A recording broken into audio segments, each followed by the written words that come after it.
Martha, an unauthorized biography. This is all true.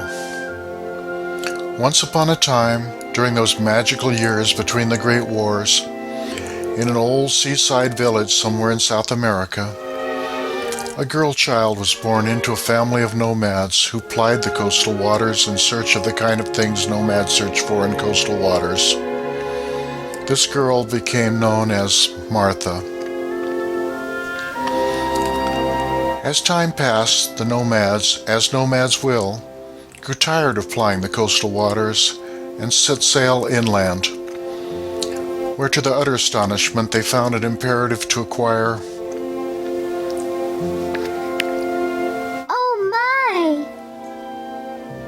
a land vehicle.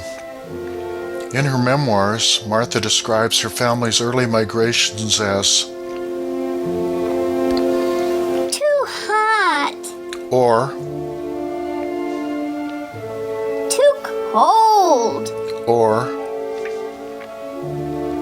too dry, or too wet. Her parents' journal, on the other hand, characterizes Martha as too. A funny thing though, later journal entries describe Martha as 4 and 8.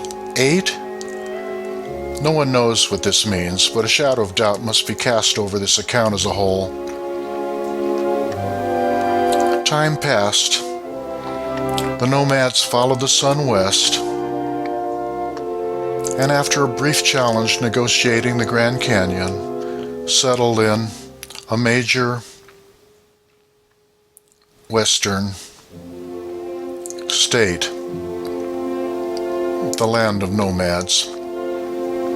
There, all nomadic motion canceled out some other nomadic motion, creating an illusion of no motion at all, statistically speaking at least. Martha, this is a story about Martha, found this seeming lack of motion comforting. There's something about looking out the window and seeing the same tree every day. Trees move quite slowly, well, unless it's very windy, then they do crazy stuff. But it wasn't very windy much of the time. And don't get me started about looking out the window from the back seat of a speeding car. Talk about everything changing all the time. Martha liked not being a nomad. I didn't say anything about letting moss grow on your north side. Trees do that all the time, but people usually wash it off now and then. Things, of course, then changed. Martha grew up to become an underappreciated artist, which doesn't pay well. Then she met Mr. Schram, a ne'er-do-well with possibilities. Mr. Schram, on realizing that Martha had up to this point in the story no proper last name, offered her a long-term lease on his.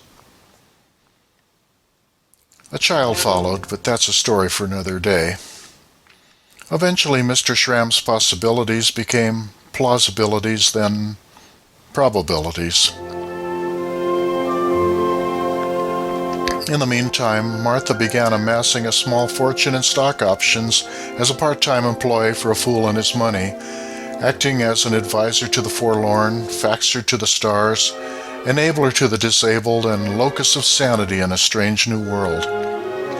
Things, of course, then changed some more. Retirement seemed like a plan. Well, not so much a plan as, I'm tired of all this crap, let's retire. Martha and Mr. Schram moved to world-famous Langlois, a town with possibilities. Mr. Schram felt an immediate connection with the place. They literally bought the farm.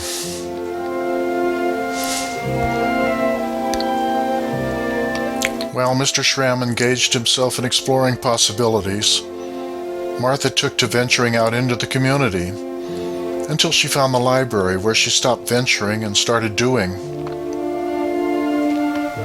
Using her vast artistic experience from 3 paragraphs back, she became the library's one-woman poster powerhouse, personally creating somewhere between 1 and 2 million clear and concise mini ads for library and other community events.